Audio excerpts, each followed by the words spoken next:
Keep yourself in the loop of everything football on the Golden State Media Concepts Football Podcast. The latest news on and off the field, be it college football, Big Ten, SEC, Big 12, Pac-12, ACC to the NFL. We've got you covered. Listen to the Golden State Media Concepts Football Podcast.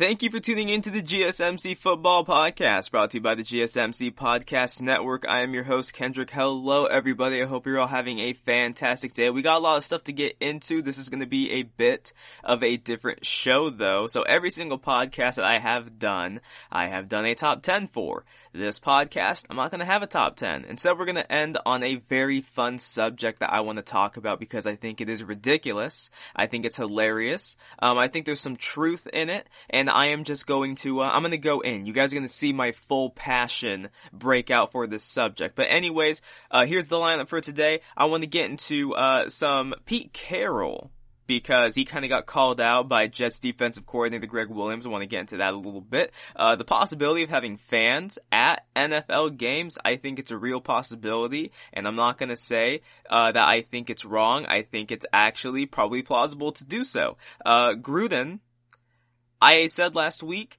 that when it comes to Derek Carr, I think, I kind of made a bold prediction. I think Derek Carr is going to get benched. I think Mariota will come in. I'm going to talk about that later. And for my final topic of the day, the Seahawks, they cut a rookie.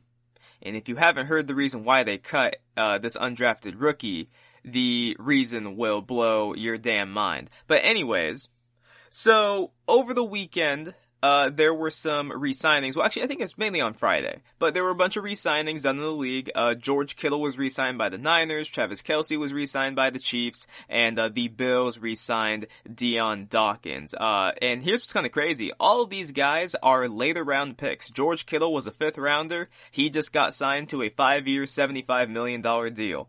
As for Kelce, he got signed to a 4-year, $57 million deal. He was a 3rd round pick once upon a time. And for Dion Dawkins, the Bills left tackle, he was a 2nd round pick, and they signed him to a 4-year, $60 million deal. Basically, the moral of the story is, when you have a really good player, you should re-sign them. Especially if it's a player who has outdone their draft stock, right? Do you think that the Niners drafted George Kittle expecting him to be the best tight end in football as a 5th rounder? No. Because if they thought he'd be the best tight end in football, they would have taken him in the 1st round or the 2nd round. They wouldn't have let teams repeatedly have a chance to take him until the 5th round. When it comes to Kelce, if the Chiefs knew Kelce was going to be who Kelce is, do you think they would have let him fall to the 3rd round? No. I don't even know who their 1st round pick was. I think that was the 2011 draft. I don't even remember who their 1st round pick was. But at least in the 2nd round, maybe you take Kelce, you wouldn't let him fall to the 3rd. And then for the Bills, I don't know who was their 1st round pick that year ahead of Dion Dawkins. I think, what was it, the 2017 draft, so Tre'Davious White, I believe, was their 1st round pick that year. So I guess, yeah, understandable. Tre'Davious White was a surefire, should be a great corner in the NFL. I think, who really knows when it comes to left tackles? Some left tackles translate well, some are just absolute busts, but Dion Dawkins has been great since coming in, and they went ahead and they paid him. And, so yes, again, the moral of the story is when you have a really, really good player, you want to re-sign them, right? You don't want these guys to be on your team for 4 years or 5 years, depending on if they're a 1st round pick and they have a 5th year option. You don't want them to be there only for that long and then to lose them to somebody else, whether it be by free agency or you need to trade them. Especially when you draft a guy in the 1st round. Especially when they're a top 10 pick or a top 5 pick. If they're a hit, Myles Garrett, number 1 overall pick. The Browns, they went ahead and they re-signed him, right? When you have that guy, and they turn out to be that guy, when you draft them to be that guy, you re-sign them. So when it comes to the Jets, I feel like no member of their coaching staff, front office, no matter what, until the Jets prove that they can consistently win, until the Jets prove that they can actually build a team, I don't think that the Jets should ever be talking about what any other team is doing. Did you know that the last first round pick that the Jets actually re-signed was Muhammad Wilkerson? And that was their 2011 first round pick. They did re-sign Muhammad Wilkerson. Now, eventually, I think they ended up cutting him because his play just no longer matched the contract, and it was ridiculous to keep him. They went ahead and let him go. I think the last team I saw that he was on was the Packers, and I don't necessarily remember him having a huge season or anything like that, so maybe it's just age, the attrition of the season, his position, who knows, I don't know what it is. But he was, I believe, the last first round pick that they had actually re-signed. After that, they drafted Calvin Pryor. I think they drafted another defensive end who just didn't turn out to be good. Who was it? Darren Lee, a linebacker who was like, okay, he can be a starter or a role player, but wasn't really that dude. And obviously, Leonard Williams, who they went ahead and I think they traded him to the Giants. Then you have, of course, Jamal Adams, who they just traded to the Seahawks. And their defensive coordinator, Greg Williams, came out and basically said that Jamal Adams is going to get really bored in Seattle because Seattle doesn't do nearly what the Jets do on defense. Greg Williams' scheme is all about cooking the quarterback. They do a lot of exotic kind of things. They do a lot of disguising. They do a lot of blitzing. And Jamal Adams, since he's entered the league, I do believe, I've probably mentioned this stat before, but he, I believe, has the most quarterback hits, the most sacks, the most pressures amongst all safeties since he has entered the league. And it's because that's how the Jets use him. The Jets used him, I think he has more, I believe in his career he has more snaps at linebacker than he has at safety. But he's played safety, both of them. He's played linebacker, he's played slot corner, edge rusher. He has done everything. Jamal Adams is a total football player. And then when you think about Seattle and you think about their scheme, they kind of play the same scheme, and they have played the same scheme since Pete Carroll got there, which is one safety high, one safety in the box, so it was typically Earl Thomas up high, Cam Chancellor down below, and Cam Chancellor's job was to take whoever the crosser was and to lay some people out, and Earl Thomas, of course, was covering back deep. But the reason why Seattle could do that so well was because they always had, at least for the most part, two really good corners. You had Sherman on one side, at one point you had Browner, and then kind of after Browner, there was always that question actually about the other side. I think whether it was Jeremy Lane, or whoever else was over there. Now, of course, they do have Griffin, and he's a good young corner. He's in the last year of his deal, but obviously Sherman no longer there. Now, Seattle has two, you would assume, really good corners. Problem is, both of them are in the last years of their deal. But it is true. Pete Carroll's defense is not very up to date, I guess you could say. There's no disguising. Everybody knows what you're going to get from Seattle's defense. Remember, I've given the stat now numerous times. The base defense, which is what Pete Carroll basically plays, Seattle led the league playing base defense 69% of the time. The second closest was Arizona with 38%. So it goes to show you, teams don't do that anymore. Teams know you have to be creative on defense. Pete Carroll, last year, I believe was his lowest defensive ranking ever during his time in Seattle. They were like 22nd in the league. It wasn't good. And this year, there's a very, very good chance that they could be worse. But Pete Carroll, he kind of fired back, and he said, we don't make as many mistakes as they do. He kind of left it open-ended, that it's supposed to be a good competition, and he wants Greg Williams to respond. He wants to have this, I think he said a coast-to-coast kind of battle.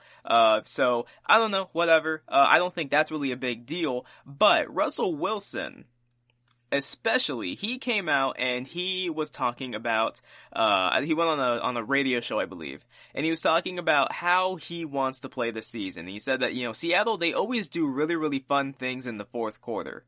They always do fun things really in the second half, if we are being completely honest. But in the fourth quarter is usually when Russell Wilson looks his best, right? If you're a Seattle fan and you've watched Seahawks games, if you've rooted for Seattle to win, even if it was to help your team's seeding, right? Whatever the case may be.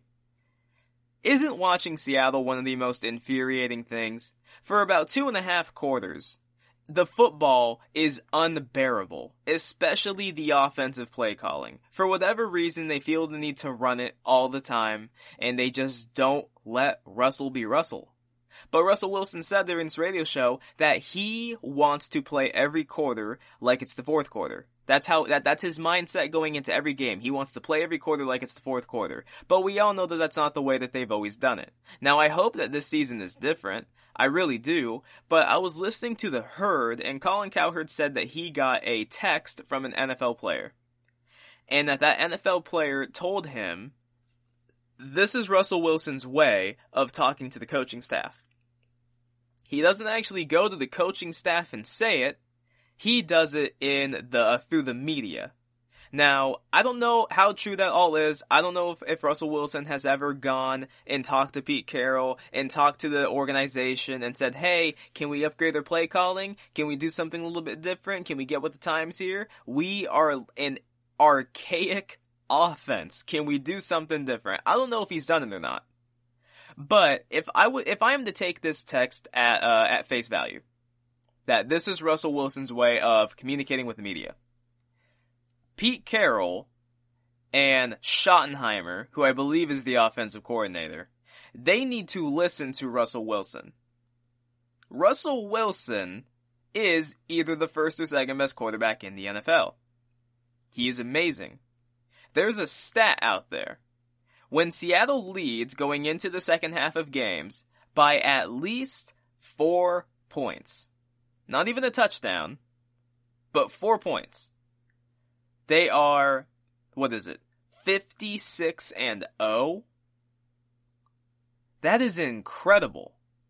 There's a lot of quarterbacks out there who, when they have the lead, they are different guys than when they are down. Russell Wilson is the same dude, whether he's trailing or whether he's ahead, but when he's ahead by just even 4 points, he is 56-0. I think Seattle last year trailed in 10 games at half. And obviously they finished 11-5. So, I mean, it just goes to show you the kind of quarterback that Russell Wilson is. For whatever reason, they take the handcuffs and the weights off of Russell Wilson in the second half, and it's usually when they just absolutely need saving, and oftentimes it's too freaking late. But Pete Carroll, I mean, he is a vanilla head coach. That's just kind of it. He's a vanilla head coach. Greg Williams quote, I don't think he's wrong. If they play their basic defense that they always do with Jamal Adams, I would actually assume Jamal Adams, yeah, he'll probably get bored. His numbers will not look the same that they do with the Jets, because they're just simply not going to use him that way, because Pete Carroll is stuck in his ways and has always been. Again, I'm hoping that the season is different, but we have a player on the NFL Top 100 saying that Seattle runs a pretty vanilla scheme, and that whatever Russell Wilson gets out of that scheme, he earns it. We have Greg Williams coming out saying that Jamal Adams is going to get bored in Seattle because they're not going to use him the way that the Jets use him. You know, I mean, just people, in my opinion, they need to stop defending Pete Carroll. Pete Carroll, he's a great head coach. He obviously knows defense. He knows football. He knows more and has forgotten more than I will ever know in my life. But seeing how the NFL is shifting and seeing how the NFL has become more and more offensive leaning, and seeing how the NFL has leaned more and more to the passing game, I just don't know if there's any excuse for a team like Seattle to play the way that they do. And there's other teams that even play the way that kind of Seattle does, right?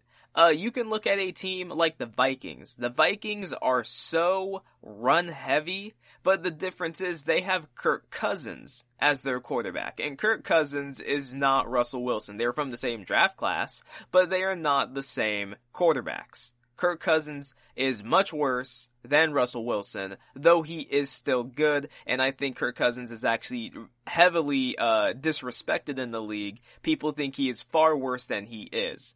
But you can understand a bit more why it is that they would run the football when their quarterback is Kirk Cousins. You look at the 49ers, right? The 49ers have one of the most potent offenses in the league. They just went out and signed Tavon Austin and who was it? JJ Nelson. Two guys that ran like 4.4, 4.3 40s in the draft once upon a time, and they got those dudes simply for jet sweeps.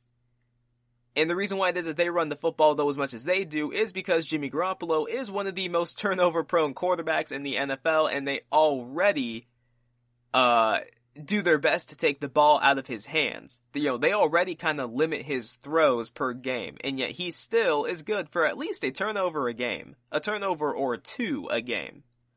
And I actually think that Tavon Austin signing is going to be really, really good for them, because I watched Tavon Austin when he was with the Rams. There were times where that dude was all of the Rams offense. And obviously, since kind of Sean McVay took over, all of a sudden Tavon Austin fell out of favor and everything, went to the Cowboys, was a free agent, and now he's with the Niners, so I'm interested to see actually how that all pans out. But with Pete Carroll and everything, I think, and I've said this before, I think Pete Carroll is going to age out of the NFL. I really do. I think that he's just going to simply age out of the NFL if he doesn't start to change his ways. I don't believe there is any excuse for them to continue to run the same schemes that they do, and for them to be so far behind the times when you see teams like the Chiefs and the Ravens and the Niners and the Rams and all these other teams that are moving forward with how the league is, while they are still stuck in the NFL back when it was 2012, 2013, 2014, when they could get away with running the schemes that they did. Right? Remember, Beast Mode, he's no longer back there.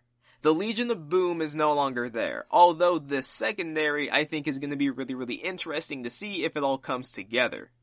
Now, Jamal Adams, he did go to Twitter, and I think he replied to one of the tweets regarding Greg Williams' quotes, and he said that he just misses me, don't worry about it, Pete. And, so great. Jamal Adams already kind of integrating himself with Seattle, already backing up Pete Carroll, all that stuff. And, I do believe that the Seahawks should have Jamal Adams under contract for the next 2 years. It should be this year and then his 5th-year option, although I am sure they're going to try and work on a contract extension for Jamal Adams as soon as possible. And I'm hoping they do the same thing for Griffin and for Dunbar, because I do not want to see these pieces. I don't want to see these pieces get traded for, only for them to then, go away. I don't like that. That's why when I look at the Jadeveon Clowney deal, it really disappoints me, because Seattle, they didn't really trade a whole lot for him. What was it, 2 players and a pick, a 3rd round pick or something like that? I mean, they didn't give a whole lot for him. So I can't necessarily say they lost the deal, but it's a bummer that right now Jadeveon Clowney is a free agent, and it doesn't seem like he's going to go back to Seattle. But when it comes to the 2020 season, I have gone on record saying I believe Seattle will be one of the 10 best teams in the league, for the simple fact that they have Russell Wilson and Pete Carroll still together. I think that the teams that didn't change offensive coordinators or head coaches are going to be the teams that have the most success. There's going to be the familiarity. There's no real learning curve, nothing like that. They will be ready to go out the gate. I believe that they'll be one of the 10 best teams. But to say that this season is going to be different than all the others, to say that this season is going to be any less frustrating and stressful, I'm telling you, if you haven't watched a Seahawks game, watch a Seahawks game. For the first hour, you're pulling your hair out, because you're wondering, why is Seattle running the ball on 1st and 10? Why are they running the ball on 2nd and 12? Oh, now they're going to throw it. Oh, great, it's incomplete. Oh, okay, well that's great. And then it's a punt, and then obviously you then have to watch the now struggling Seahawks defense go out there. And there are times where the defense is really dominant. There's times where the defense seems to be doing all the work, but they're not getting any help. It's really frustrating sometimes. But I've gone on record saying I believe that Pete Carroll, he could age out of this league. I really do see it. He almost kind of did it at USC. He let, as soon as Chip Kelly came in, and Chip Kelly had that new exciting offense that people just couldn't stop, Pete eventually left. Right? He kinda aged out. He goes to the NFL, where it still kinda fit him, and obviously he's carved out a legacy for himself. He's a first ballot Hall of Fame coach. He's one of the, maybe not one of the 10 best coaches, but one of the 20 best coaches of all time. There is no debating that. But Pete has been slow to change, and you have Greg Williams calling him out for it. There are people in the media who have called him out for it. People in Seattle who have called him out for it. Russell Wilson basically called him out for it and said he wants to play the whole game, excuse me. He wants to play the whole game the way that they play the second half. Which is, oh, well now we're down, I guess now we have to throw it, I guess now we can't run it. Yeah, no, that's what Russell Wilson wants to do. He wants to throw the football. Let him throw the football. I really do believe, if I would put money on this. If they let Russell Wilson play the whole game the way that they play the fourth quarter and the second half of games, Russell Wilson will win the MVP going away. I just don't know what would the debate even be? And you have year 2 of Metcalf, another year of Lockett, Greg Olsen, Will Dissly, interesting offensive line. You do get the running backs back. The running backs should be the secondary option. They should not be the first option. Russell Wilson, realistically, Russell Wilson should be the first, second, and third option. And then it's the running backs. But, Pete's gonna do what Pete's gonna do. And if he's gonna need to get pushed out of this league to see that he needs to change, like a Mike McCarthy maybe, take a year off, really reevaluate your situation.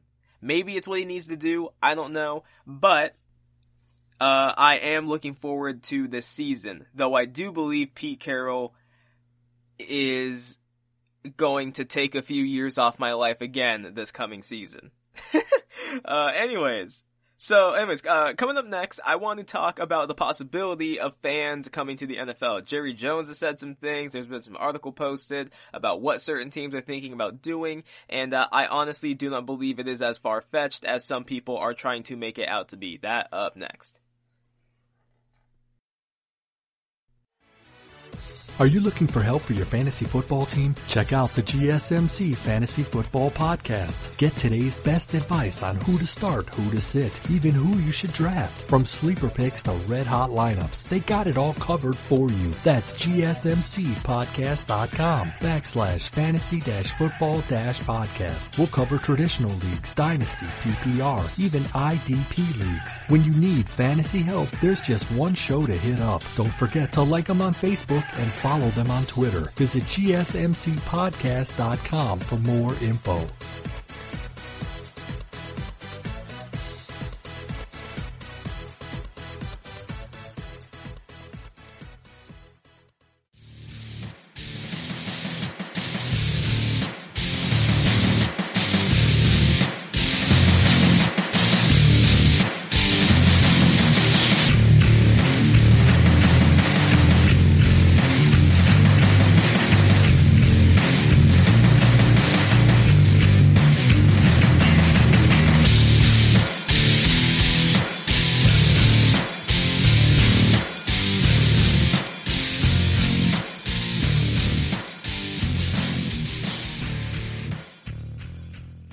Welcome back to the GSMC Football Podcast. Last segment, we talked a little bit about Pete Carroll and Seattle. Some quotes from Greg Williams about how Jamal Adams was going to get bored in Seattle. And look, as vanilla as Pete Carroll is, I cannot say that I can't say Greg Williams is wrong. Even though I believe that the Jets shouldn't be talking about anybody because they have been an incompetent franchise. As I stated, they haven't re-signed one of their first round picks since 2011.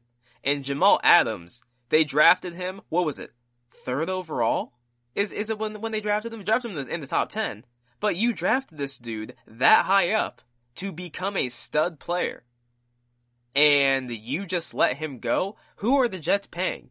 Other than CJ Mosley. Like, really, who are they paying? I know they have some dead money out there. I think they have some to Tremaine Johnson. But it's ridiculous, right? And I don't even know if they're gonna re-sign Sam Darnold. Like I said, I think there's a real chance the Jets could go 1-15, 2-14, have that number 1, number 2 overall pick. Are you gonna tell me they won't take a chance to draft Trevor Lawrence or something?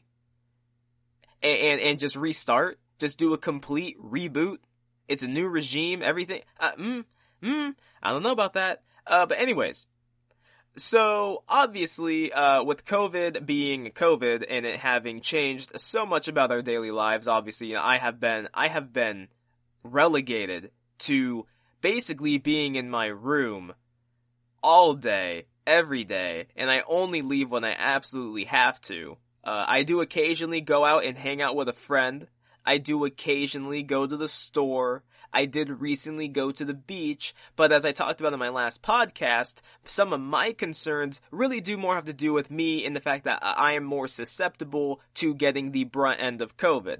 I have dealt with respiratory infections when I was a little kid. I dealt with pneumonia when I was a little kid, and though I haven't had to deal with those things again, and I actually believe I have relatively strong lungs, I just don't want to tempt fate. Right? I just don't really want to tempt fate, but I do know that at some point in time, society is going to move forward. Especially if we do not want to have some kind of massive recession, another depression, especially if we don't want to deal with that.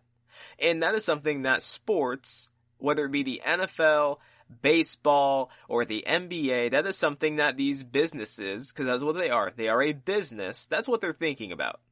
Especially when it comes to something like the NFL. So the NFL, this goes for all sports, right? None of these sports are having fans. There are occasional fans at NASCAR games.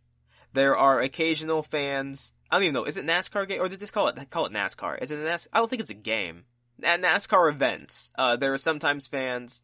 At some soccer games, there have been fans, but the thing is that they are just very much limiting how many people can actually be there, right? If the max capacity of a stadium is like 80,000 people, they are allowing like 5 to 10% capacity. And they're really trying to space these people out. And they're requiring masks. There was actually a concert recently in London, a full-on concert, where they set up little individual squares throughout like the field, and I think they had chairs and tables, and they it was almost like dinner, like a restaurant, but at the concert. And it actually looked pretty cool, right? Instead of just being body to body against people in some mosh pit, you have everyone kind of distance out. Obviously, I'm assuming that means there's going to be less people at the concert, but it actually looked pretty nice.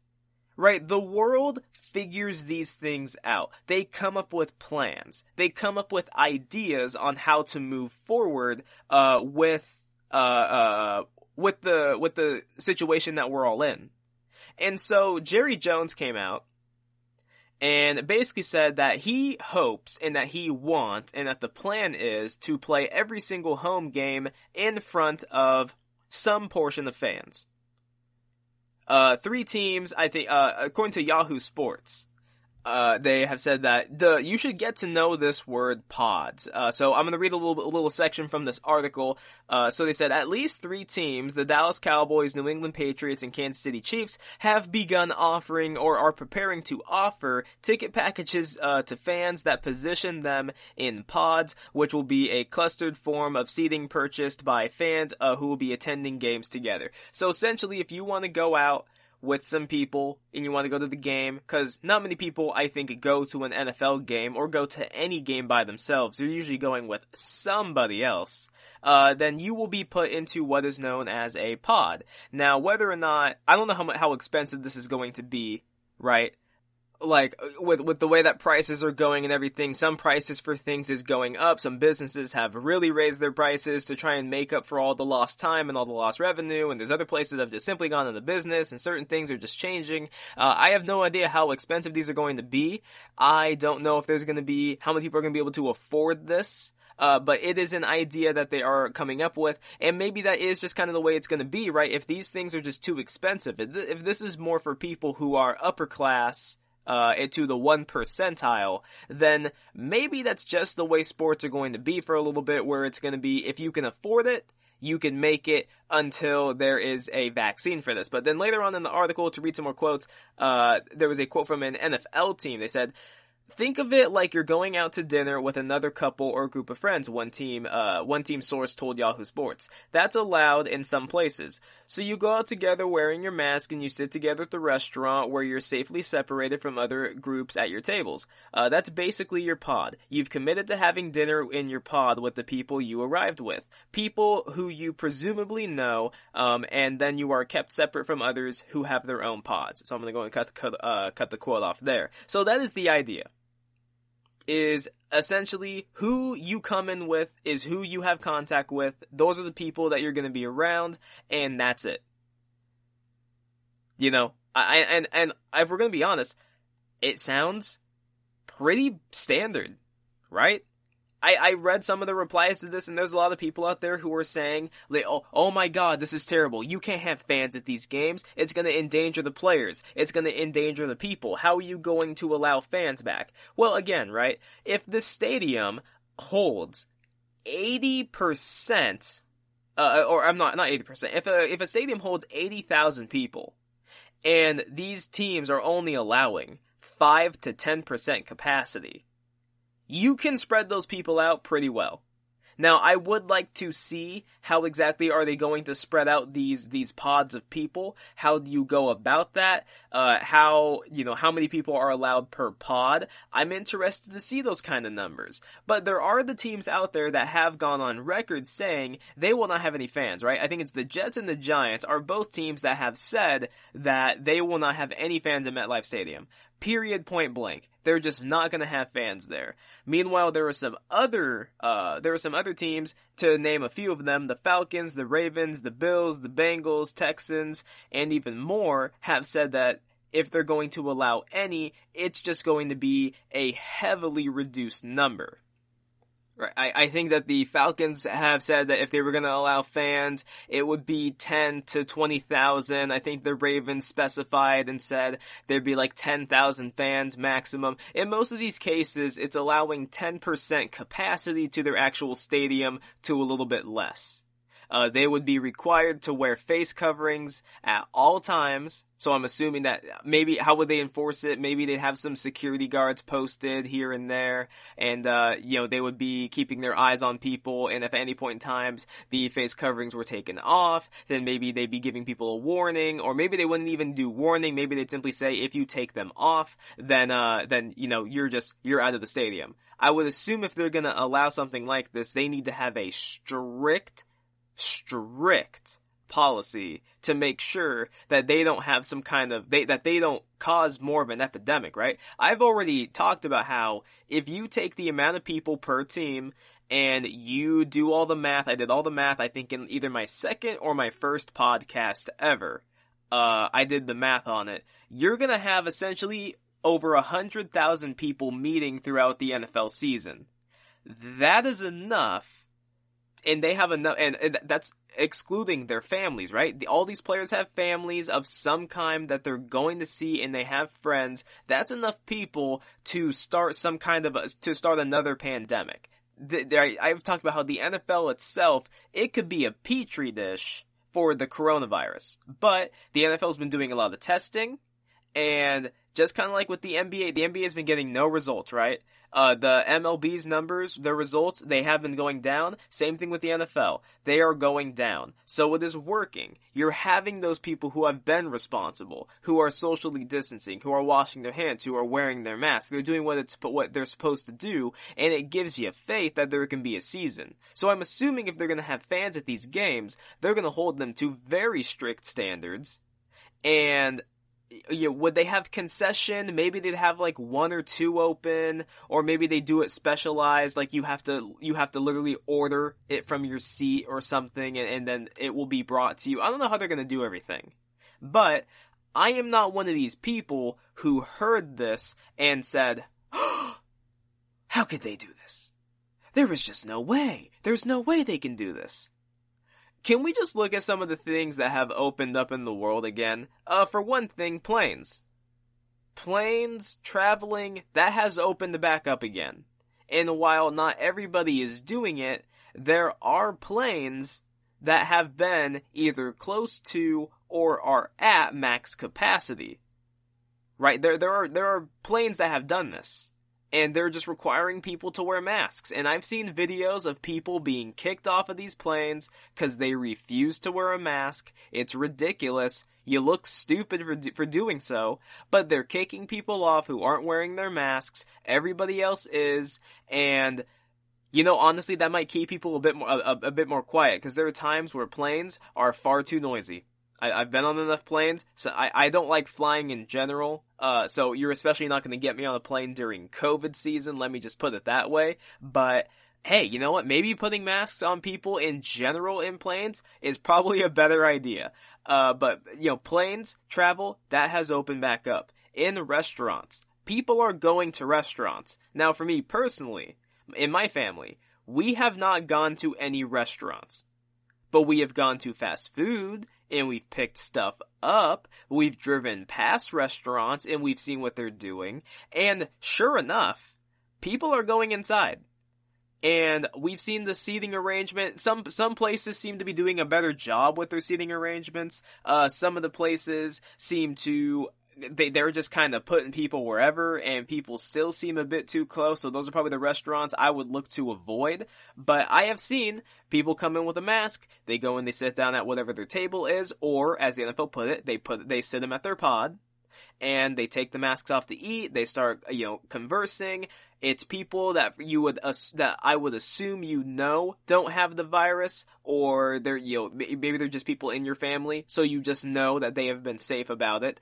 But places have been reopening. And they've been doing it because if they don't at some point in time, it's going to be catastrophic to the businesses. And again, the NFL, the MLB, the NBA, they are all businesses. And to assume that they can just play the season and not take any kind of major financial hit, and they've talked about how the financial hit, it could result in affecting the salary cap.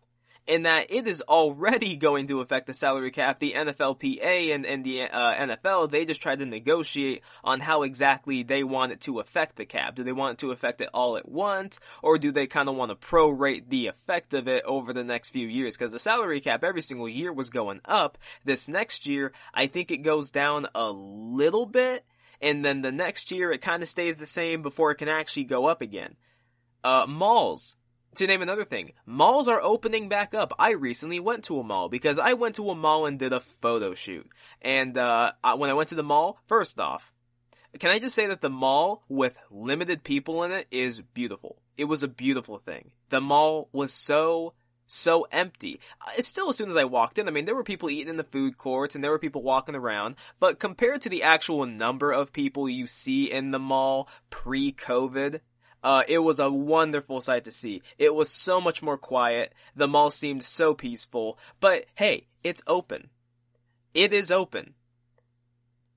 Okay, places are going to open. And I'm sure there are people out there who are outraged that these things are even opening. There's people out there who are probably saying restaurants shouldn't be open, planes shouldn't be flying max capacity, malls shouldn't be open.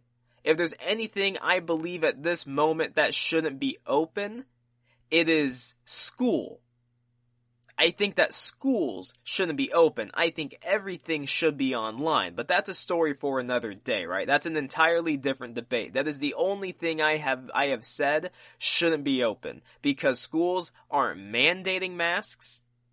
Like they mandate other things, like dress codes. They have no problem mandating dress codes, but for whatever reason, there are schools out there that say they can't mandate masks. The NFL can mandate masks. the NFL will mandate masks. And if you're a fan and you really want to see football and you really want to go to that game, you're going to wear a mask. And that's just it. I have no problem with the NFL saying that they want to have fans. I have no problem with Jerry Jones saying he wants and he is going to play home games with fans. I have no problem with that.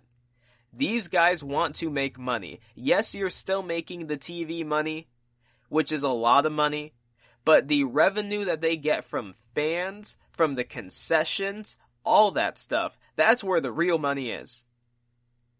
It is the paying customer. And you have teams that have rolled over season tickets into next year, and teams that have completely refunded people, and teams that have said, obviously MetLife Stadium said they are not going to have any fans. I feel like Lambeau did say originally that they weren't going to have fans, but I think second reports have said that they just won't have fans for the first and second game, and that they will reevaluate after those two games. So, we'll see how it all pans out. But to the crowd of people who are so outraged saying that there is no way the NFL can do this, restaurants are open, malls are open, planes are open, places are opening back up. And they're going to continue to open. To an extent. Masks are mandated basically everywhere. There are obviously some states, I think, that are still not mandating masks, and that's a problem in of itself.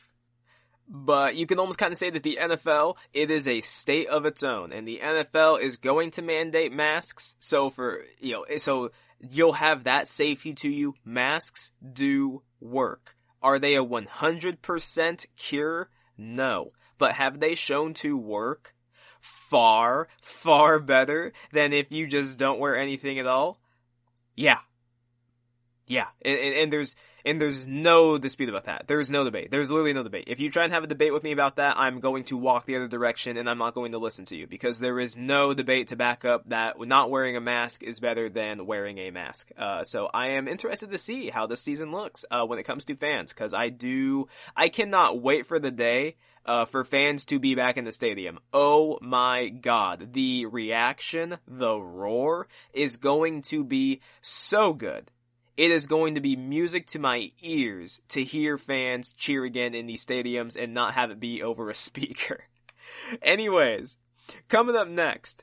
So, Gruden was wowed by Mariota in one of the Raiders practices. And I said in my last podcast, I think there's a real shot for Derek Carr to get benched. And I'm gonna talk about that in depth coming up next. Check out the show that's built on the MMA. From the UFC to extreme cage fighting, they got the fights covered. Check out the GSMC MMA podcast. Get the latest news on past or upcoming fights. Join us as we talk to and about some of the biggest names in the MMA, past, present, and future. When it's the fight game, there's just one show to check out. GSMCpodcast.com/MMA-podcast. Don't forget to like them on Facebook and follow them on Twitter. Visit GSMCpodcast.com for more info.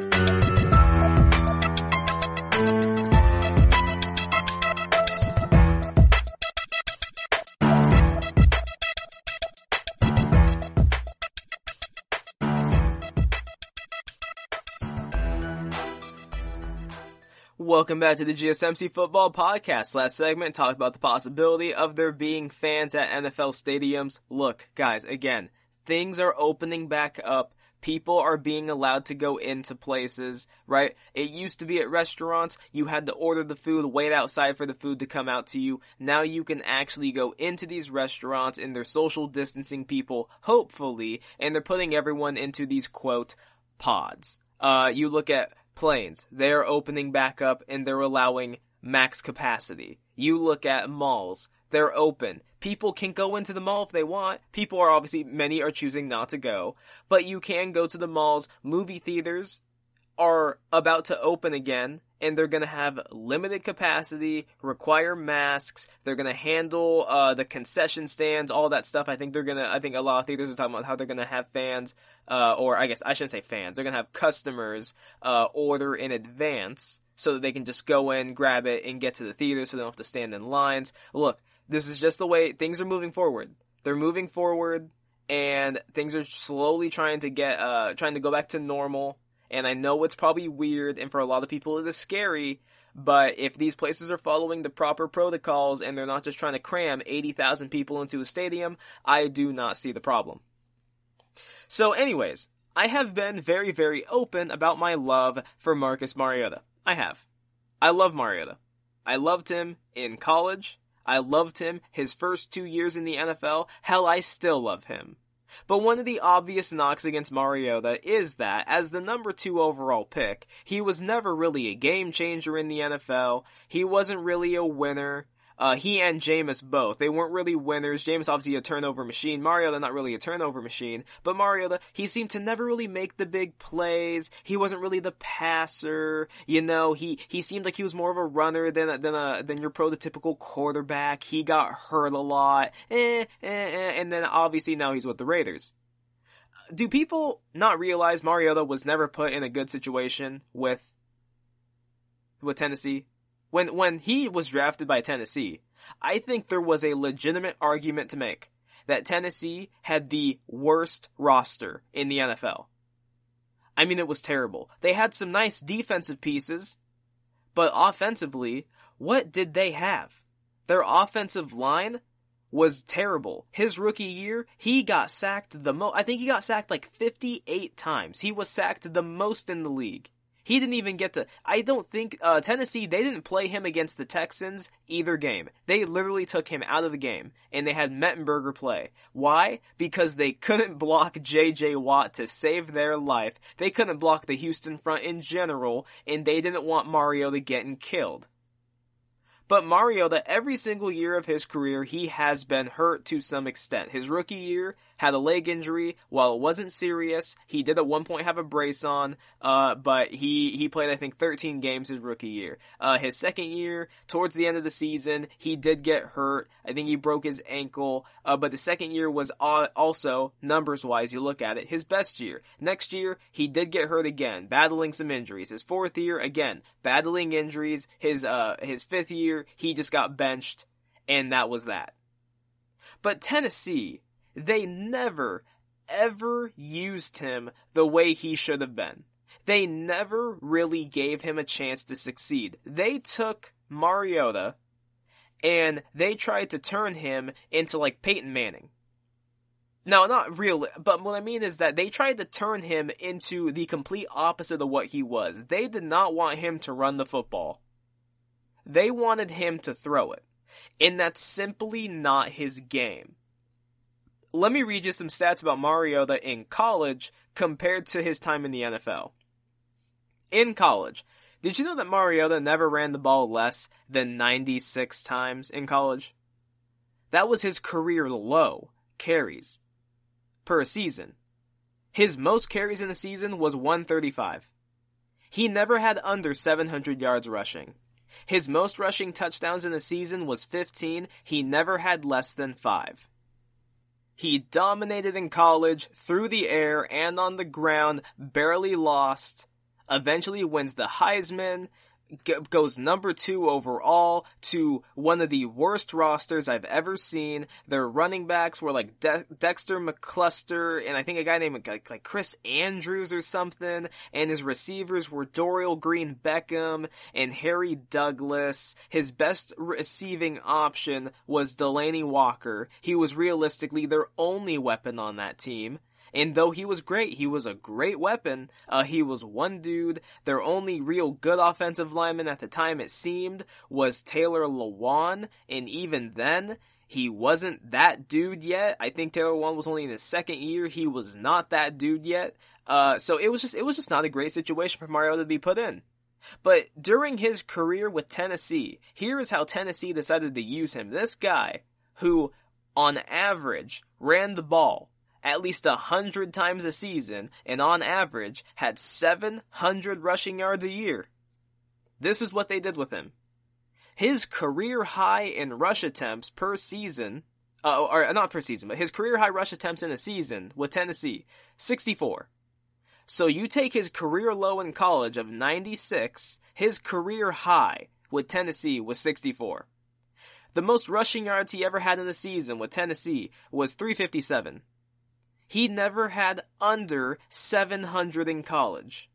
Now, I understand, I understand. College is easier than the NFL. I get it. But that is look at Lamar Jackson. Look at what he did in college as compared to what he's doing in the NFL. And they let him run. They design runs for him. They want him to run. Are you going to tell me that Lamar Jackson is just that much better of a runner than Mariota? You looked at the two in college. I don't believe that. I don't believe that Mariota is just that much worse at run. I don't think Mariota went to the NFL and forgot how to run. I just don't believe that. His career high in rushing touchdowns in a season with Tennessee, 5. That was his career low in college. Now keep in mind, Mariota, he's played 5 seasons. His career high was 5. He had 3 seasons where he only had 2 rushing touchdowns. Each of those seasons, he had 1 season with 0. Tennessee never used Mariota the way that he should have been. But John Gruden, before I get to that part, did you know there's a point in time where Mariota was the most efficient red zone quarterback in the NFL? There was a point in time where Mariota had 41 touchdown passes to 0 interceptions. Now, I do believe since then, I think he's thrown either 1 or 2 interceptions in the red zone.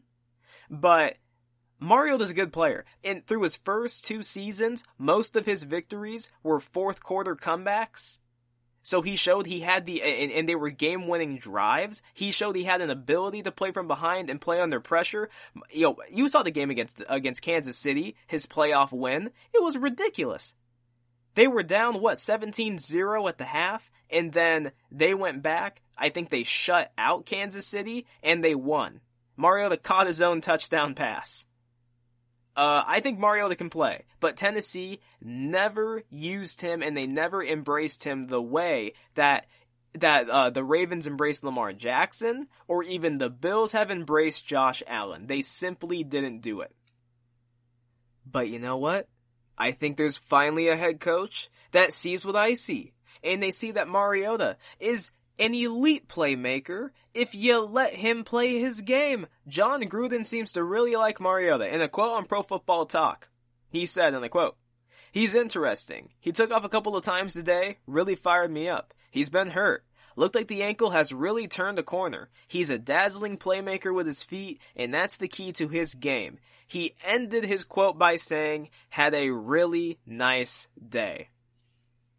Marcus Mariota was never going to come into the NFL and be Peyton Manning or turn into Russell Wilson to where you could be a true pocket passer. I just didn't see it come. No, I mean, maybe could he have eventually turned into Russell Wilson to where he could actually play from the pocket as well as run the football? I mean, maybe.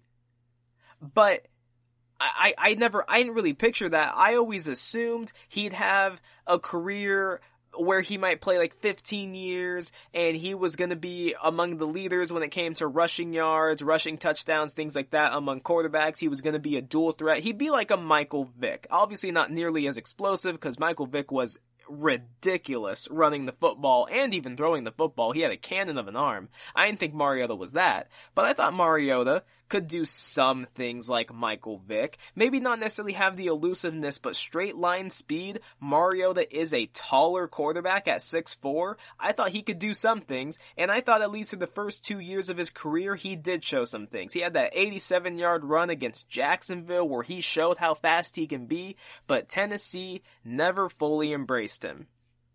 So what does this have to do with Derek Carr?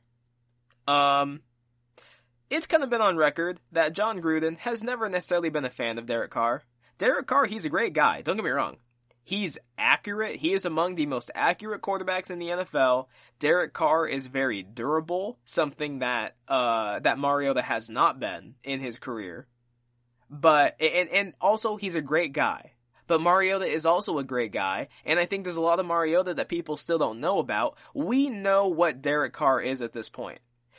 Derek Carr is a very fine quarterback who makes a lot of throws, but he doesn't really make the throws. He made the throws for one season, and since then hasn't been able to replicate it. Derek Carr has one winning season in his entire career. Other than that, this dude has the highest, last year, right? People, they were boasting about how the Raiders had a 7-9 record. They beat a lot of bad teams. They fell apart in the second half of the season when they looked like they were gonna be a shoo-in to get to the playoffs. They fell apart and crumbled. But Derek Carr has the highest check down rate in the NFL. When it comes to his average depth per target, he has among the lowest in the NFL. And it's not like the Raiders, I think I talked about in my last podcast, it's not like the Raiders have surrounded him with the greatest pieces in the world. His receiving cores have often been okay, average. He had Amari Cooper for a few years, and Amari Cooper, he was a star there. He was a great receiver for them, but he's always kind of been their only guy. Everyone else, you could kind of say, was interchangeable. He never really had that stud tight end until Darren Waller. He never necessarily had a stud running back until Jacobs, but the thing that he always has had was an outstanding offensive line that was always among the leaders when it came to pass blocking and keeping him clean. But they just he never really seemed to be able to do much with it. Now, their defense has been horrid for years, and that has always hindered them. So you understand it's not all his fault. But we saw what peak Derek Carr could do in 2016 when he was an MVP candidate. And since then, he just hasn't been close to replicating it. And you've got Derek Carr going on Twitter saying he wants to fight Stephen A. and Max in some kind of boxing ring. He's going out there talking about now how he's sick and tired of the disrespect he's been getting. A Raider employee called him out saying that he needs to put up or shut up. He needs to play better. Which is he needs to just play better. Like, plain and simple, dude, he needs to play better. But I think there's a real chance that Mariota gets him benched because of the Raiders' schedule. The Raiders' schedule this coming season is not going to be easy. When I look at their first couple of games, here's their first couple of games. So they open against the Panthers. Now, that could be a win, because I don't really know what I'm going to get from the Panthers. I like Teddy. Teddy is fine, but I don't think he's some outstanding quarterback. I think he's solid. I think he's going to be a bridge quarterback with Carolina. I would actually be more interested to see what they would do with PJ Walker, the quarterback from the XFL. I'd be more interested to see what he could do than Teddy, but nonetheless, I think the Raiders could win that game, but then they go against the Saints, the Patriots, the Bills, the Chiefs, the Buccaneers, the Browns, the Chargers, the Broncos, the Chiefs, the Falcons. They could go over in those games, but here is my prediction. I think that by the time they get to the Browns, they will bench Derek Carr, because I think that by the time they get to the Browns, they're going to be, they will be 1-5, looking at possibly being out of the playoffs. I'm not sure how much John Gruden will necessarily, at least at this moment, respects the Browns. I think that there's still some teams out there that look at the Browns as the Browns, and they think that they can still be had. But I would not be surprised. And we saw Mariota last season. He opened the season against the Browns, and they beat the Browns when he was still with Tennessee. So, I mean, you're telling me they're gonna enter week 6. Are you telling me that the Raiders in Vegas, a party city in California, the Rams and Chargers still struggle, even though the teams are exciting, especially the Rams, are exciting to watch? They still struggle to get fans at their games because it's freaking LA. This is Vegas. There's a lot of things to do in Vegas outside of watch a mediocre to horrid football team.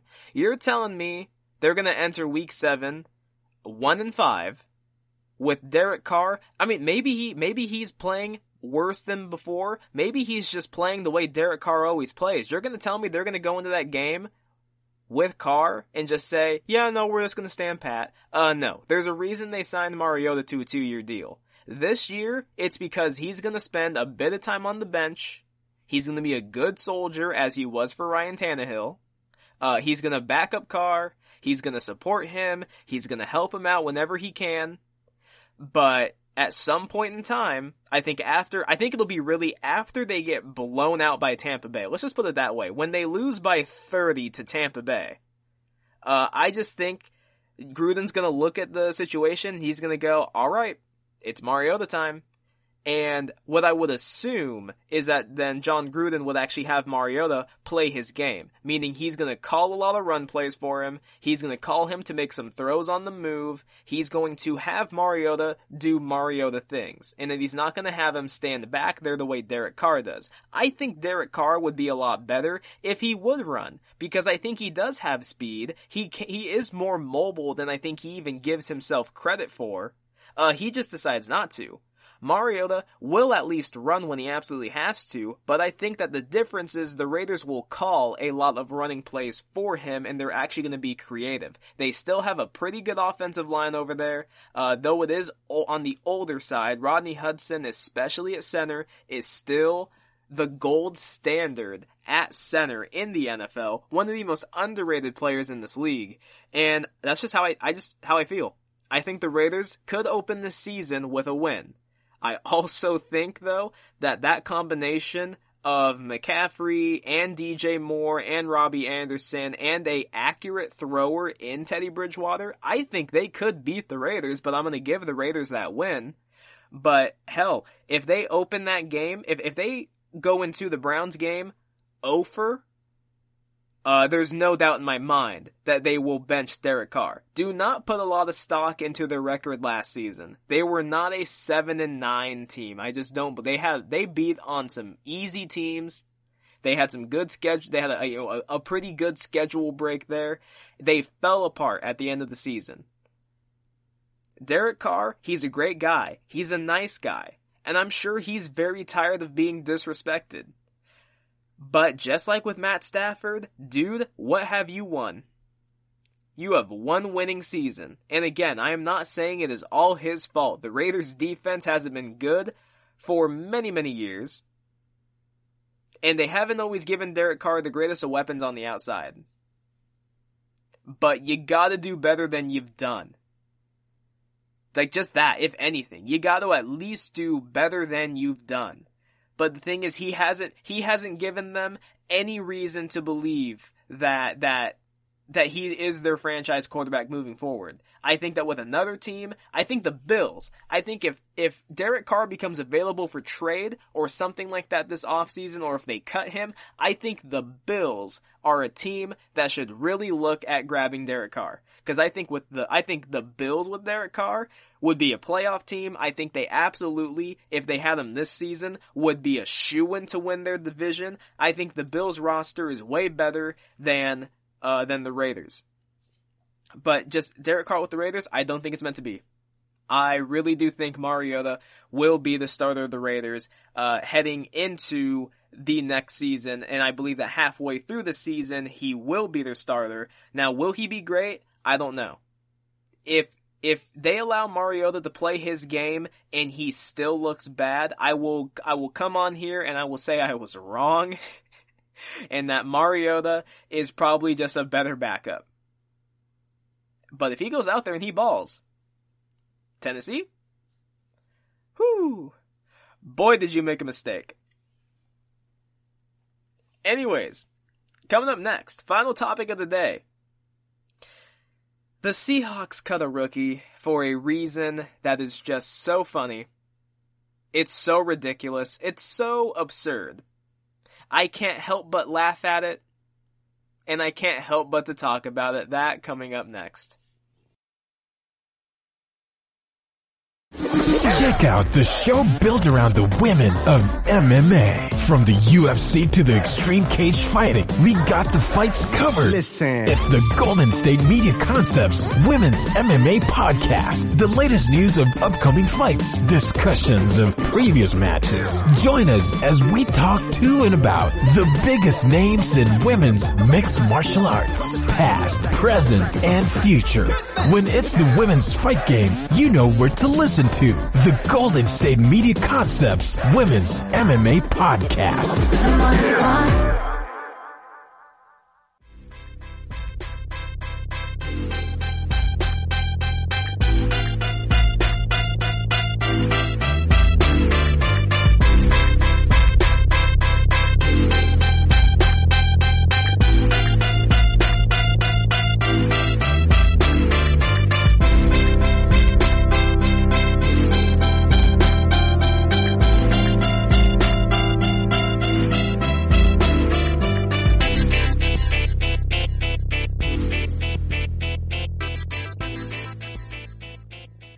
Welcome back to the GSMC Football Podcast. The last segment talks about John Gruden, Mariota, Derek Carr, what I think about the Raiders quarterback situation. Look, obviously if Nathan Peterman, I think Nathan Peterman at the moment is hurt. At least the last thing I heard is that he was out. But you know, if Nathan Peterman was strong and healthy, I would probably pick him to go ahead and actually win the quarterback competition because John Gruden just loves Nathan Peterman for some reason. But in actuality, look, when it comes to Mariota, as much as I like him, I think it's a thing of, I like Derek Carr and I like Mariota, but I know what Derek Carr is at this point. I just don't feel like people quite know what Marcus Mariota is because he has never been used properly. I don't think I would if I was to put a bet down on this, I wouldn't put a bet down and try and limit it to, like, pick a number of how many games is it that it'll take before Derek Carr gets benched, because I think that could really fluctuate. I have no clue how short of a leash John Gruden has with Derek Carr this season. I really don't. But I would put money down that at some point in time, Derek Carr is going to get benched, Mariota will come in, he will be the starter, and then I think it will just be interesting to see how it is that they would handle Derek Carr in the offseason. Nonetheless, final topic of the day. Oh, I can't wait to talk about this. So, obviously, I love the Seahawks. And mainly I love Russell Wilson. But obviously Russell Wilson is with the Seahawks, so I like the Seahawks. But I think Russell Wilson at this point is the Seahawks. It's he, Bobby Wagner, and there's a bunch of dudes. Tyler Lockett's great as well, you know, I'll go ahead and I'll give you Tyler Lockett. But other than that, it's a bunch of dudes, some guys who had one good season. I'm waiting to see what happens, this coming season and so on and so forth. But one thing that has always been a staple of Seattle, especially in the Pete Carroll era, was the defense, and specifically the secondary, that Legion of Boom. And what do you need in a secondary? You need good safety play, but more importantly, you need shut down corners. You need corners that are willing to take chances to go after the ball, like a Marcus Peters. You need a cornerback who knows who he is, knows what he can do, and is confident in himself to always be in the right position, like a Richard Sherman. You need a guy who is focused, who has his eyes on the ball, and who is ready to go to work. Every team is looking for smart football players that know how to game plan, and that know how to make a good game plan, that know how to execute a game plan. And Seattle went ahead and they cut a cornerback who was a risk taker, but none of the other things. There was no real good game plan. The execution was sloppy. It was very, very see-through. It was very, very vanilla. Let me go ahead and put it that way. It was very, very vanilla, as in it was easy to figure out. I'll give you bonus points on creativity here, but however, it was very, very basic, right? It was very, very cartoonish. It was very, very bland. I mean, you could have been better, right? I guess I would say it was just very, very vanilla. So, there was an undrafted corner. And his name is Kemah Siverand, I believe is how you say the last name. I'm honestly not sure. I get the Kemah part, but I'm not sure about the last name. So we're just gonna call him Kemah for this, okay? So Kemah was an undrafted rookie by Seattle. Seattle went ahead and grabbed him. I think he was a long shot to make the team anyways. There isn't a really long history of undrafted cornerbacks making it in the league and making it big time. The only undrafted cornerback I can really think of who has made it big time is Chris Harris Jr., who really made his name being one of the best corners, being a shutdown slot corner, and realistically, still to this day, he is one of the most underrated players. I don't think he's been on the NFL's top 100 list for like 2 straight years. He is a great player. He just doesn't really seem to get the respect. But nonetheless, this guy Kemma, my God, does he have some stones? The final 53-man roster hasn't even been decided yet. He hasn't even officially made the roster. This sounds like something you would do if not only you had made the final 53-man roster, but you actually had some clout. Like, you actually looked like you could be something special. That is the only way I think that anyone would have gotten away with this, right?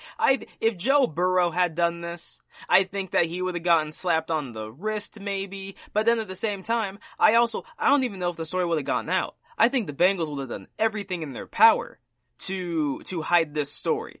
But Kemma, he was willing to risk it all.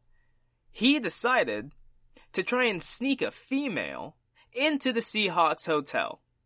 Now, of course, a theme with all of the sports shows, wherever you listen to them, it is, there's always going to be some subject, revolving around COVID, because COVID has affected everything. Every single country has been impacted by it. Sports all over the world has been impacted by it. And some other countries are just doing far better. They already have loaded stadiums with fans again, while America, although it likes to think it's ahead of the curve, they're not in this case. But the NBA has their bubble, obviously, and they've been doing a marvelous job. The product is great. They have no positive COVID tests. Everything has been fantastic. The players, for the most part, outside of guys like Lou Williams, have followed the rules, and they have been golden. But the NBA bubble, they are now starting to, I think either they're in the process of, or it's coming close to time to where they're going to allow, visitors to come. And they made very, very strict guidelines on who can actually be there. They essentially said immediate family, meaning your mom, your dad, your brother, sister, kids, wife, girlfriend, like they can come, nobody else can. And some people think it was kind of a shot at Lou Williams because Lou Williams, during some time when he left the bubble for mourning purposes, so with all due respect, he went for a good reason, but he didn't come immediately back to the bubble like he was supposed to. He actually stopped, went to a strip club, he said supposedly for food, and while I'm going to believe him, he did also say there were no entertainers there, although on the company website they say that the entertainers are there and that they are completely open for business, so that was most likely a lie. But Lou Williams, he ended up getting a long quarantine and everything, and that's all been situated, but people kind of interpreted the NBA's rules as you can have family there, but no Instagram models. So a lot of these guys, a lot of these players, a lot of these famous athletes who are now starting to get that clout, getting money, they are trying to reach out to maybe some more famous people, some more famous girls that maybe beforehand they couldn't get before, they cannot bring them to the bubble. And I would agree with that, probably for good reason. You don't know where they've been. You have a better idea on where your parents have been, and where your wife and kids have been, and where your siblings have been, than anybody on Instagram that you just think is very, very attractive. So the NBA has very, very strict rules on who can actually be in the bubble, who can actually come and visit you.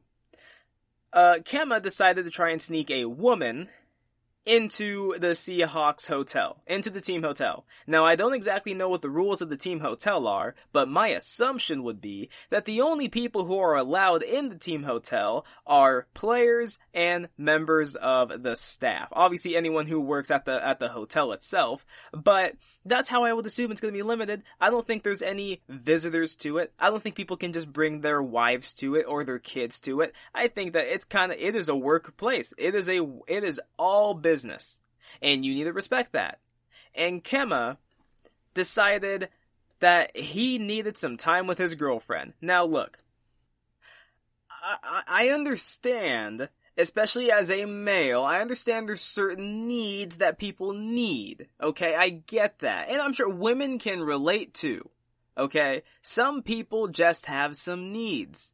But this is a time of sacrifice, right? This is a time of sacrifice. Everybody is sacrificing something. People all over the world have had to take pay cuts. That's Joe working at the gas station. That's LeBron James working for the NBA. Everybody has had to take some form of a pay cut. Some people's have been much more noticeable because they already don't make that much. Some people's have been less noticeable because they just make a lot of money. But nonetheless, everyone has had to sacrifice something. That's just how this is. NBA players especially, they have sacrificed being with their family, being with their kids for months to go and be at this NBA bubble, okay? And I'm going to assume that NFL players are kind of going to have to do the same thing. There's going to be sacrifice all over the place. That is just the time period that we live in. That is 2020. It is the year of sacrifice. Kemba decided he didn't really want to make that sacrifice. The sacrifice, it just didn't seem too worth it to him. Now, I don't know. Maybe he forgot he was undrafted. Maybe he forgot he was a rookie. Maybe he forgot that the team hadn't decided on who their final 53-man roster was. Maybe the dude just has a giant head. I have no idea. But not only did he try to sneak a woman into the Seahawks hotel, here's how he tried to do it. He didn't try a back door. He didn't try to find some way to hide, nothing like that. No, he decided, let's just walk in, but let's put you in Seahawks gear. Let's try and disguise you as a player. Now, some people thought maybe she's just a bigger girl, right? Maybe she fits. Maybe she could look like an offensive lineman. Maybe she's stronger. Maybe she looks like she could be some. I saw a picture of the girl. She looks like an average woman. She's not 6 feet. She's not big and strong. She's not a rounder person. She looks like an average female. And he just tried to sneak her in. Dude. What are you doing? I laugh at it because I think it's ridiculous and I think it's hilarious, but at the same time, dude, how selfish can you be? I mean, really, how selfish can you be? Everybody is making some form of a sacrifice. Now, there are even the NFL players who have opted out. Even the NFL players who have said, no, they're not going to play. They are sacrificing as well. Dante Hightower, I think this year was scheduled to make $10 million. The dude is going to make $150,000? He has sacrificed a gigantic payday because he doesn't want to risk getting COVID. Okay, so anyone who wants to say that the players who are opting out, they're not risking anything, even they have sacrificed. They've sacrificed a lot of money. Kemba over here, you haven't even gotten a giant payday. You have gotten nothing. And yet you're trying to bring, I mean, that is a breach of the team's trust. That is a breach of the coaching staff's trust. You could have single-handedly put everybody in danger. And I'm sure he probably knows where she's been. I'm assuming that they've been dating for a while. I have no idea. I don't know Kemba. I don't know her. I don't know anything about their relationship. But I'm assuming he knows her well enough to where he sat there and said, well, I mean, I'm sure she's clean, so I should probably be able to bring her in. He obviously knew it was wrong, which is why he tried to disguise her. He knew it was wrong, tried to disguise her, tried to sneak her in. Dude, I don't know who you think you are. Now, like I said earlier, I really do believe if someone like Joe Burrow or Tua, if they tried to sneak her in, I don't even think the story would have gotten out. Because I think the team would have done everything in their power to make it go away. They would have slapped him on the wrist. They would have said, dude, be in for practice, in the AM tomorrow or something like that. Maybe they would have sent him up to his room for the day and told him to go quarantine or something, sent her out. I have no idea. Hell, maybe they might have even said, alright, go ahead and, you guys go ahead and go have fun, you crazy kids. Maybe they would have said that. But Kemba, you are an undrafted cornerback trying to play for Pete Carroll's team. I think Kemba's career is already over. I really do. I already think his career is over. I don't think he's going to get another shot to be on another team. Because if you can't even make it through training camp, if you can't even make it through the practices being away from your girlfriend, and I don't know how long he's been away from her, but if you can't even make it through this, dude, how would you make it through the season? How would you do it? How at all? How would you, but then you can just kind of, while some people might say it's unfair, how they're going to then relate that is, how are you going to deal with adversity if the team is struggling? How are you going to deal with adversity if you're struggling in a game? How are you going to deal with these things? Right? How are you going to deal with the adversity of you can't see your girlfriend for a bit because it's not safe, because we're trying to keep the team safe? And so no visit. How, and you couldn't even make it through that. You tried to sneak her in Seahawks gear. Now, Seattle, I mean, they had to send a message. They had to release him. They had to send a message to the rest of the team that this is unacceptable. And that this is something that you cannot do. You cannot try and sneak one in. And what is it? I think they've talked about how this is a concern some people have had concerns. I think even during the NBA bubble, there were those who said, man, I give it like 3 weeks, I give it a month before one of the players tries to sneak out and go into the city. I give it this long until someone's trying to sneak someone in. Well, in the NBA, if anyone has been snuck in, either they weren't caught or it just hasn't happened. But at least with the NFL so far, we have our first case of it. I'm very interested to see if this happens again. And I'm very interested to see what would happen if it was a higher profile player. Because I do not believe a higher profile player will be treated the same way as an undrafted rookie. If we're going to be honest, right? If Russell Wilson, let's just say that tomorrow, Russell Wilson, or even just in the middle of the season, Russell Wilson, it's the team hotel, and he walks in with Sierra in his arms.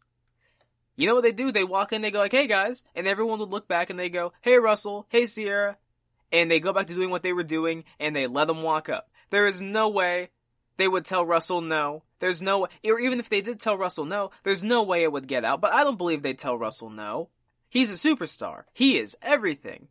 That's a Super Bowl champion. That's an MVP caliber player. That is the only quarterback in NFL history to have a winning season in his first 8 seasons.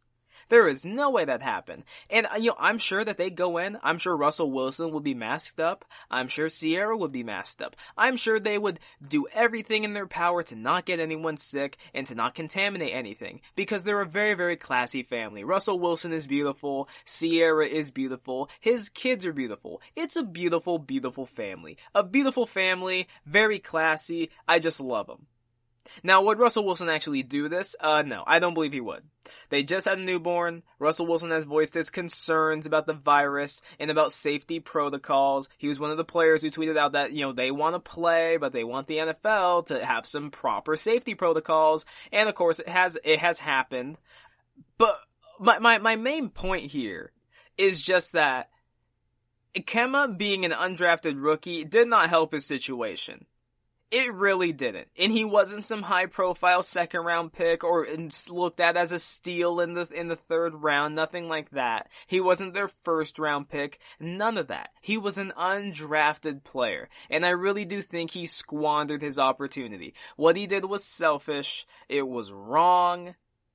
And even though I think other people would have gotten more preferential treatment, even though I'm sure some other guys would not have been, just completely discarded the way Kemba was, when you're an undrafted rookie and you're a cornerback, which is already a more difficult position to translate to in the, there's been a lot of cornerback busts. There have been a lot of busts in the NFL at cornerback. Okay? I just think he made it too easy. He made it way too easy for Seattle to cut him. And this offseason is already going to be the most difficult it has ever been for these undrafted rookies to make teams. Limited training camp, limited OTAs, no preseason, limited scrimmages. There's just not enough tape. It's going to be way easier for veterans who have actually played in the NFL, especially those who have played multiple seasons, it's going to be way easier for them to make these teams over these undrafted rookies who, while they might have upside and they might have some fresh legs, you're not entirely sure what they're going to be. Now, they did make the practice squads bigger. I think they extended them a few slots. I don't know the exact number. So some of the guys, they won't just be jobless. They'll at least be on the practice squad. But, this is just not the year to do this. And Kemba, he showed his priorities. He showed his priority is more his girlfriend, and I'm sure in some walks of life that will be viewed as very admirable, right? He clearly has an affinity for her, and she's very important, and so he was willing to risk it all. He was willing to risk it all. Man, I've heard of a quarterback sneak before, but I've never heard of a cornerback sneak. That's new to me. Kemba, all the best to you, dude. I hope things work out. I hope you get another shot in the NFL. I really do. I hope another team brings you on and maybe puts you on a practice squad. I hope this isn't the end. You sound like you got some guts, and a lot of teams could use players with guts. So I hope it goes better for you. But man, what a lapse in judgment. What a lapse in judgment.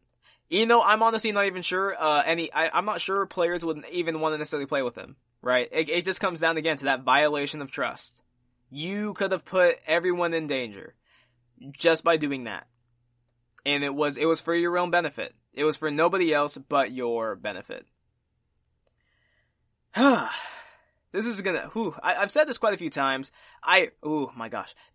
Football is drawing near. I cannot wait. The opener, Texans and Chiefs, I just can't wait. It's gonna be so good. It's gonna be so strange without fans. But, I'm interested to see how they do it. Are they gonna put some virtual fans in? Are they gonna put stuffed animals all over the place? Are they gonna put cardboard cutouts? I have no clue. But I'm very interested to see how it goes. And, look, the moral of the story is sacrifice.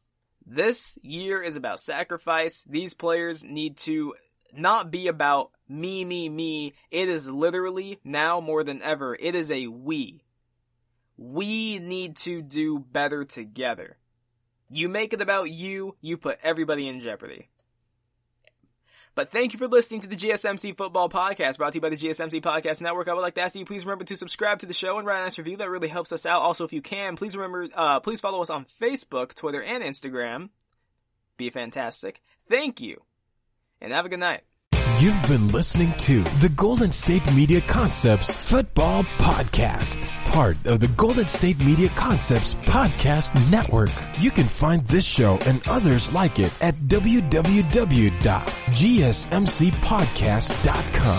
Download our podcast on iTunes, Stitcher, SoundCloud, and Google Play. Just type in GSMC to find all the shows from the Golden State Media Concepts Podcast Network, from movies to music, from sports to entertainment, and even weird news. You can also follow us on Twitter and on Facebook. Thank you, and we hope you have enjoyed today's program.